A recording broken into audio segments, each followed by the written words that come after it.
Hello दोस्तों, स्वागत है आपका हमारे चैनल एग्जाम टिप्स विद सुभेद में। मैं सुभेद मिश्रा आपका अपने चैनल पर वेलकम करता हूं। दोस्तों, मैं जो क्लास 10th के लिए पूरी प्लेलिस्ट, जो क्लास 10th की मैथ सेक्शन जो पूरा सॉल्व कराने के लिए जो सीरीज चलाई थी, उसमें ये नंबर सिस्टम का तीसरा वीडियो हूं, जिसमें हम क्या कर रहे हैं। अब इस सेशन में हमें करना अभाज्य गुणनखंड विधि से जो आप LCM SCM निकालना है उसी को देखेंगे। तो उसको जानने के लिए सबसे पहले हमें कुछ बेसिक चीज़ों की आवश्यकता होती है, उनकी जानकारी होती है, जिससे तभी हम अभाज्य गुणनखंड विधि से जो LCM SCF है उसको हम निकालेंगे। तो दोस्तों, यदि आपको सेशन अच्छा लगे तो आप दोस्तों में भी अपने शेयर कीजिए जो क्लास 10th की तैयारी में हैं, जिससे वो भी अपने बोर्ड एग्ज़ाम में बहुत अच्छा कर सकें और बहुत अच्छा स्कोर गेन कर सकें। या जो भी कॉन्सेप्ट बहुत अच्छे से समझ नहीं आया है, आप उसको कमेंट में कर बताइएगा, हम उसको बहुत अच्छे और सारे क्वेश्चन ले करके, ठीक है, 2-3 बुक से उसका बिल्कुल बहुत अच्छे से सॉल्यूशन और एक्सप्लेन उसका प्रोवाइड करा देंगे। दोस्तों, यदि आप हमारे चैनल पर नए हों तो आप हमारे चैनल को सब्सक्राइब कर लीजिए और बेल आइकन को भी ऑन कर दीजिए, जिससे आगे आने वाली वीडियो की नोटिफिकेशन आपको प्राप्त होती रहे। और आपको यदि हमारा पढ़ाया हुआ अच्छा लग रहा है तो आप वीडियो को लाइक करिए, ठीक है। तो दोस्तों, चलिए ज़्यादा देर ना करती हम चल रहे हैं वीडियो पे। तो सबसे पहले हमें किन बेसिक चीज़ों की आवश्यकता होती है, उसमें सबसे पहले हमें दो संख्याएं जो अभाज्य और भाज्य संख्या हैं, हमें किसकी आवश्यकता होती है? भाज्य और अभाज्य संख्या। कौन सी संख्याएं भाज्य हैं और कौन सी संख्याएं अभाज्य हैं, उनकी जानकारी हमें आवश्यकता होती है। तो पहले हम ये जान लें कि कौन सी संख्याएं भाज्य हैं और कौन सी संख्याएं अभाज्य हैं। तो देख लीजिए, यहाँ पे हम सब पूरा लिख के आए हैं इसको, क्योंकि यहाँ पे लिखेंगे तो टाइम लगता। तो यहाँ पे क्या है लिखा, सबसे पहले भाज्य संख्या को क्या बोलते हैं इंग्लिश में? Composite number. और अभाज्य संख्या को क्या बोलते हैं?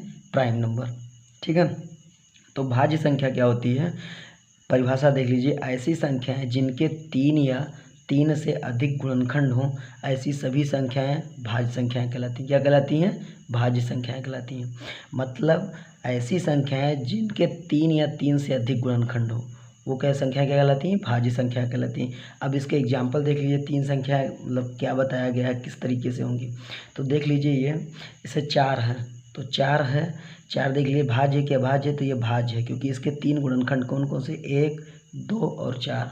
मतलब गुणनखंड में से ये होता है, जैसे दी हुई संख्या को कौन कौन सी संख्याएं उसको पूर्णतः विभाजित कर देंगी, वही उसकी क्या हो जाएंगी? गुणनखंड हो जाएंगी। समझ में आ रहा है? जैसे 4 है, 4 को कौन कौन सी संख्या विभाजित कर सकती है? 1, 2 और 4। तो इसलिए 1 और 2 4, 1, 2 और 4, 4 की क्या हो गई? गुणनखंड हो गए, ठीक है। तो यही सारी चीज़ें, ऐसे 6 हुआ, 8 हुआ, 9 हुआ, 10 हुआ, ठीक है। तो ये सारी संख्याएं क्या हैं? ये सारी संख्याएं भाज्य संख्याएं हैं। अब आपको इसके बाद में पढ़ लीजिए अभाज्य संख्या। क्या पढ़ लीजिए? अभाज्य संख्या।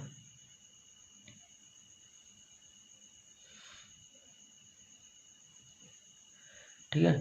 अभाज्य संख्या देख लीजिए, अभाज्य संख्या ऐसी संख्याएं जिनके सिर्फ 2 गुणनखंड हों, और वो 2 गुणनखंड कौन से हों? 1 कामा स्वयं संख्या। मतलब जो 2 गुणनखंड हैं वो संख्या 1 से 1 हो और वो क्या हो? 1 स्वयं से हो, वही 2 गुणनखंड हो। तो ऐसी संख्याएं क्या कहलाती हैं? अभाज्य संख्याएं कहलाती हैं। और इनको इंग्लिश में क्या बोलते हैं? Prime number. क्या बोलते हैं? Prime number. तो इन्हीं के द्वारा हम क्या करेंगे? LCM या SCF हमें निकालना है। तो पहले इन चीज़ की हमें आवश्यकता थी, इनको पहले हमें जानना है। अब दो क्या है? देख लीजिए, अभाज्य संख्या है। 2 के कौन कौन से गुणनखंड है? 1 और 2। 3 के क्या है? 1, 3। और 5 की क्या है? 1 और 5। 7 क्या है? 1 और 7। 11 के कितने हैं? 1 कामा 11। तो इसलिए ये 1, 2, 3, 5, 7, 11, 13 ये सभी संख्याएं क्या हैं? क्या हैं? अभाज्य संख्याएं। क्या हैं? अभाज्य संख्याएं, ठीक है। दोस्तों, अब ये देख लीजिए, कुछ इम्पॉर्टेंट चीज़ें हैं, इसको भी आपको जाननी चाहिए। तो नोट में इसको लिख दिए हैं। क्या लिखा है? संख्या 1 ना भाज्य है ना अभाज्य है। जैसे 2 क्या है? सबसे छोटी अभाज्य संख्या क्या है? 2 है। तो 1 किसी में नहीं है, ना भाज्य है ना अभाज्य है। तो 1 क्या है? वही मैंने लिख दिया है नोट में। संख्या 1 क्या है? ना भाज्य है ना अभाज्य है। और पॉइंट दूसरा क्या लिखा है? 2 केवल एक समअभाज्य संख्या है। इसके मतलब 2 केवल एक समअभाज्य संख्या मतलब 2 के अलावा और कोई सम अभाज्य संख्या नहीं है। सिर्फ 2 ही सम एक अभाज्य संख्या है और इसके अलावा और कोई संख्या अभाज्य नहीं है। और उसके अंदर तीसरा पॉइंट है, सबसे छोटी भाज्य सम संख्या कौन सी है? 4 है। और सबसे छोटी भाज्य विषम संख्या क्या है? 9 है। क्या है? सबसे छोटी भाज्य विषम संख्या क्या है? 9 है। और 1 से 50 तक 15 अभाज्य संख्या होती है। क्या होती है? 1 से 50 तक कितनी होती है? 15 अभाज्य संख्याएं होती हैं। तथा 1 से 100 तक कितनी होती हैं? 25 अभाज्य संख्या होती हैं। तथा 1 से 100 तक कितनी होती हैं? 25 अभाज्य संख्या होती हैं। तो ये चीज़ें आपके लिए थी। ठीक है, देख लीजिए। एक इसमें टर्म था फैक्टर, गुणनखंड। तो हम इसको भी मतलब देखते चल रहे हैं। जैसे गुणनखंड कौन सी संख्या होती है? तो गुणनखंड वह संख्या होती हैं, तो इसकी परिभाषा है, ऐसी संख्याएं जो दी गई संख्या को पूर्णतः विभाजित करती है। तो ऐसी संख्या, दी गई संख्या का क्या है? गुणनखंड। ठीक है, मीन्स जैसे 15 संख्या दी गई है तो 15 के गुणनखंड कौन कौन से हो सकते हैं? मतलब 15 को 1, 3, 5, 15 क्या है? 1, 3, 5, 15 मतलब जो संख्याएं 15 को पूरी तरह विभाजित कर सकती हैं तो वो सारी संख्याएं क्या हो जाएंगी? 15 की गुणनखंड हो जाएंगी। ठीक है, ठीक है। और जैसे दिया है 10, तो 10 के कौन कौन से गुणनखंड है? 10 के कौन कौन से गुणनखंड है? तो ये हो जाएंगे 1, 2, 5, 10। और इसी तरह 25 में देख लीजिए 1, 5, 25। मतलब ये संख्याएं, जो संख्या दी हुई संख्या को पूर्णतः विभाजित कर दिए उसे क्या कहते हैं? उस दी हुई संख्या का गुणनखंड कहते हैं। अब देख लीजिए एक पॉइंट इसमें भी है, गुणनखंड होता है जो गुणनखंड वह संख्या होती है जो दी गई संख्या से क्या होती है? छोटी होती है या फिर उसके बराबर होती है। मतलब जो दी गई यदि कोई संख्या है तो गुणनखंड उसका उससे बड़ा नहीं होगा, उससे छोटा ही होगा या उसके बराबर होगा। यही इतना पॉइंट है बेसिक में। और इसके बाद में अब क्या चल रहे हैं? हम क्वेश्चन पे चल रहे हैं, जिससे आप उस प्रॉब्लम जो आया है क्वेश्चन उसको हम सॉल्व करेंगे। अब देख लीजिए, सबसे पहला जो टाइप आता है, जिस तरीके से क्वेश्चन पूछा जाता है बहुत बेसिक सा, वो क्या है? अभाज्य गुणनखंडों को उनके गुणनफल के रूप में लिखना है।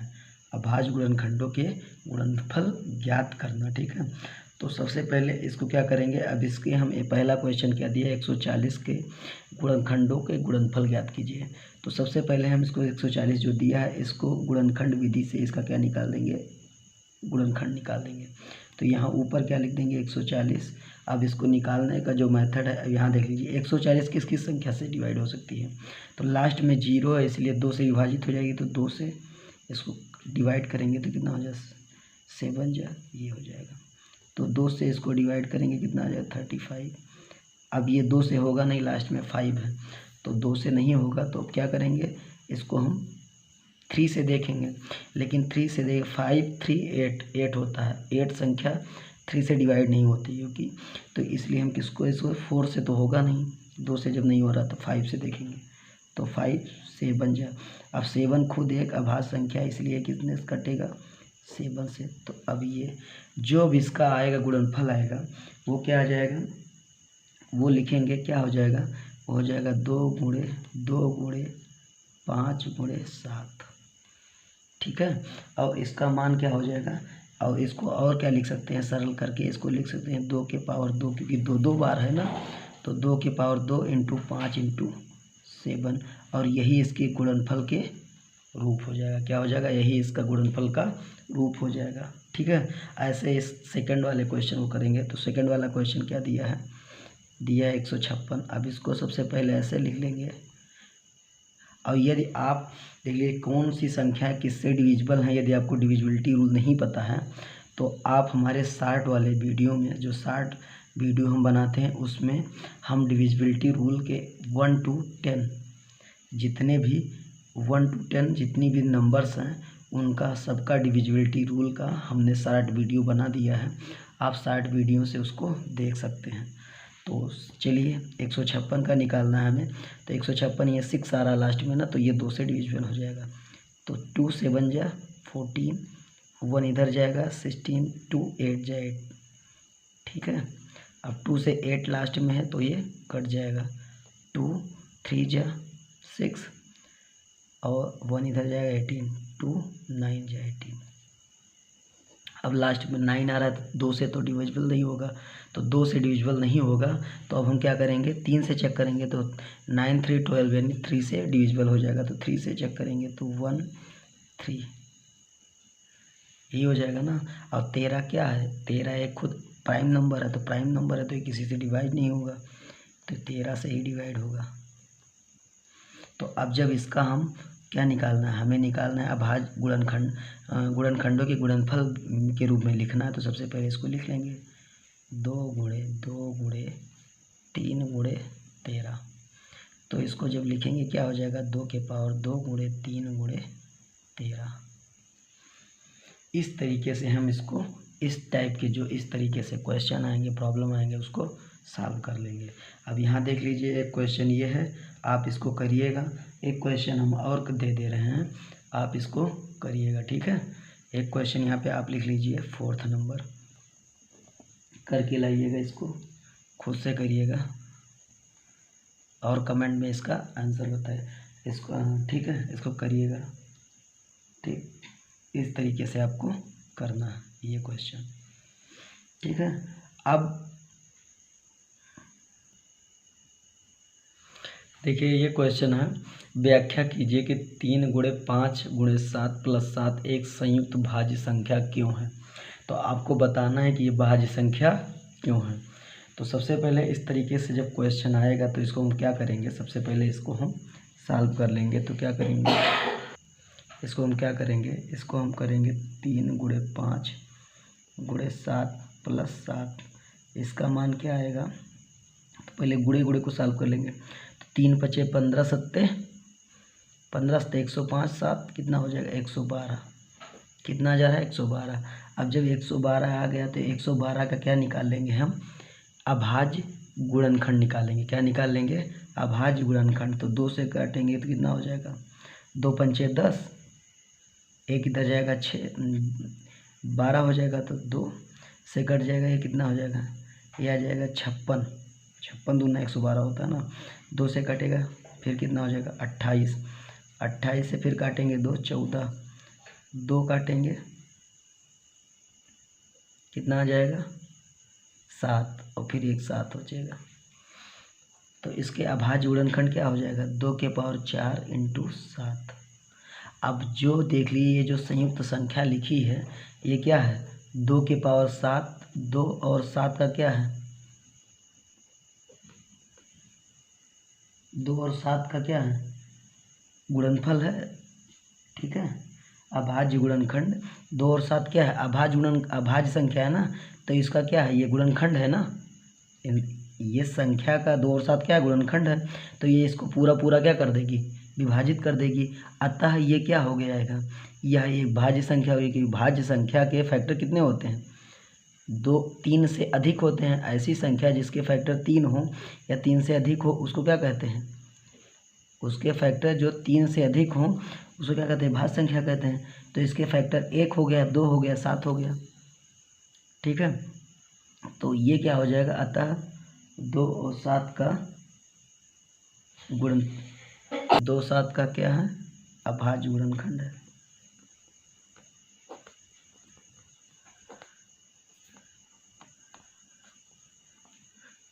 अतः